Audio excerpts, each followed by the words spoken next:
Good morning, students. In the previous class, we have discussed about the respiration in plants. How do the gaseous exchange within the roots, stems, and in leaves do takes place? Today, we'll go ahead. We'll discuss about the respiration in animals. Some animals respire through their skin. For example, these earthworm, leeches, they have moist skin through which they respire. Just like these frogs, they do also respire with the help of moist skin, as well as they have lungs also showing pulmonary respiration, while others through specific organs like gills. In the case of these fishes, they do have gills for the exchange of gases. These prawn, they do also have gills for respiration. Just like do this apple snail, it is also having gills for respiration. As well as some organisms, they have lungs. For example, we human beings, as well as these other group of mammals, the members of the apes group, birds group, as well as the members of the reptiles group. They do have lungs for respiration. So the organs which help different organisms to respire are known as respiratory organs. These organs work together constituting the respiratory system of the organism. Just like do we have discussed in the case of digestive system that different organs were present and they were performing their specific assigned function to do the role of digestion and to get the nutrient for the entire body. So just like the respiratory system also have different setup of organs forming the specific system. Now, for efficient gaseous exchange, respiratory surface should be. So, for proper exchange of the gases occurring within the environment and the organism, the specific organ assigned to play the role, it should be have thin walled surfaces.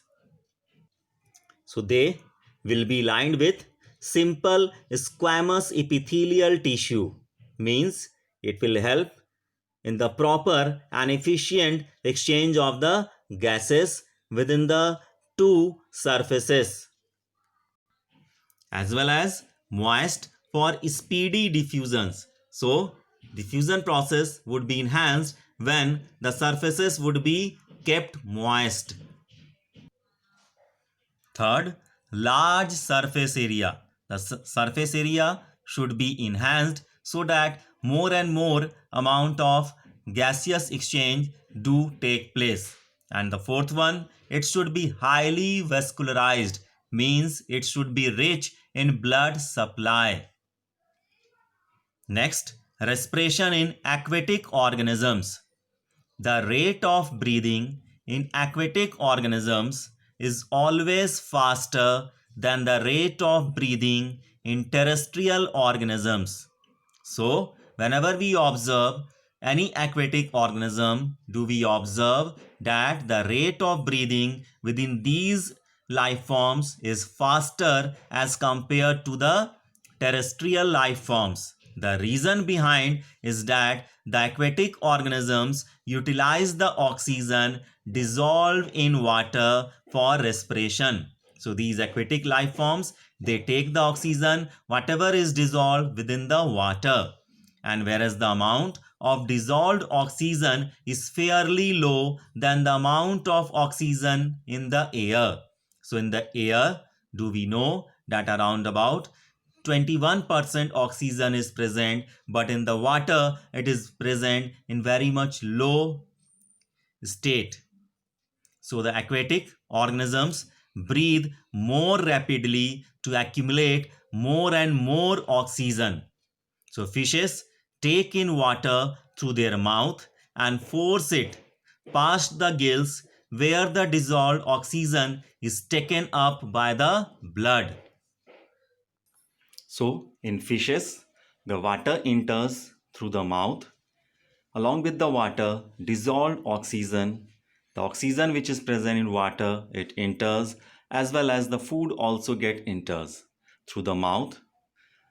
The water enters along with the dissolved oxygen. It passes the gills which are present within these operculum, and do the exchange of gases takes place. So from the gills, the blood which has been purified, in which the oxygen has been dissolved, is sent to different body parts for distributing the oxygen, and then from where again the carbon dioxide is exchanged and given back again from the different body parts. It returns back to the heart, and from the heart it comes back again to the gills. So we may observe that these fishes, they are present within the water. They take the oxygen dissolved within the water, and within a minute they open more number of times their mouth to engulf the oxygen whatever is dissolved within the water. If we may count within a minute, in the normal state, may the fishes may even open above than 50 or 60 times per minute. Whereas in our case, if we are in idle position, do we might have observed, or we may count that around about 18 to 20 times we inhale and exhale out. So now we'll discuss about the human respiratory system. We'll go through the different organs associated within our respiratory system. The first one are the nostrils. The air is taken into the body through nostrils, which filters air by the fine hairs lining it. So we know that with the help of these nostrils, the air is taken into the body, and within the nostrils fine hairs are present which helps to filter the air. Next is the nasal passage. Through the nasal passage, air entering from nostrils leads to the nasal passage. It is responsible for the conditioning of the air. So nasal passage helps in the proper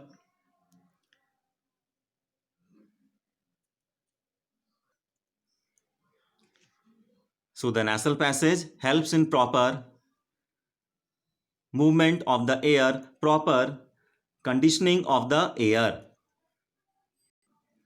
Next, the pharynx. Nasal chamber opens into the pharynx. It passes air to the larynx. So this you may see here. This is the pharynx. From the pharynx, the air passes to the larynx, and then it enters from the larynx to the bronchi. So larynx, the windpipe, the air passes from pharynx and goes into trachea. Incomplete rings of cartilage keep trachea open, allowing the passage of air to the lungs and also prevent it from collapsing during the absence of air. So these rings of cartilage which are present within this windpipe, it helps to prevent the collapsing of the windpipe when the air is exhaled out due to presence of low pressure within the lungs. Next, bronchi. Trachea divides into two smaller tubes on entering the thoracic cavity, which further extends into lungs. Further on, bronchioles. The bronchi are subdivided into smaller tubes called bronchioles. Each bronchiole finally terminates into many alveoli. And last, the alveoli. These are balloon-like structures located inside the lungs. A large number of alveoli increases the surface area for the exchange of gases. So human alveolar surface, when spreads, can cover an area of about 80 meters square. So this trachea, it divides into two smaller tubes. These are called bronchi, and further on these bronchi, they are again redivided into smaller tube-like structures which are called as bronchioles. And at last, these bronchioles, they are having these balloon-like structures which are called alveoli, and which helps to increase the surface area of the lungs. The next, ribs. These are 12 pairs of bones forming a cage in which lungs and heart are safely placed. Movement of intercostal muscles attached to ribs helps in breathing.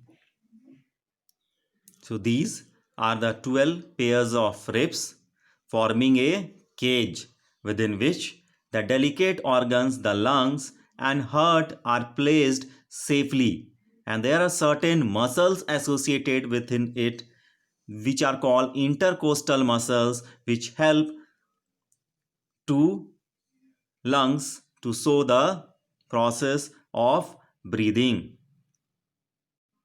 So one more important organ, that is called diaphragm.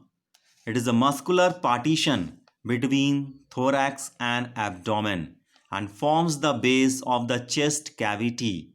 During inhalation, it flattens and increases the chest cavity so that air is sucked into the lungs, while it relaxes during the exhalation. So, this one is the diaphragm, which is dome shaped. When it flattens down, it helps to increase the volume of the thoracic cavity. And the other muscles associated to it, intercostal muscles, it also helps to extend the thoracic cavity. So these are the different organs till so far we have discussed. In the next class, we'll discuss about the movement of the lungs, that how do it takes place with the help of an simple experiment. Till so far here, thank you. Have a nice day. Stay safe, stay healthy at your homes.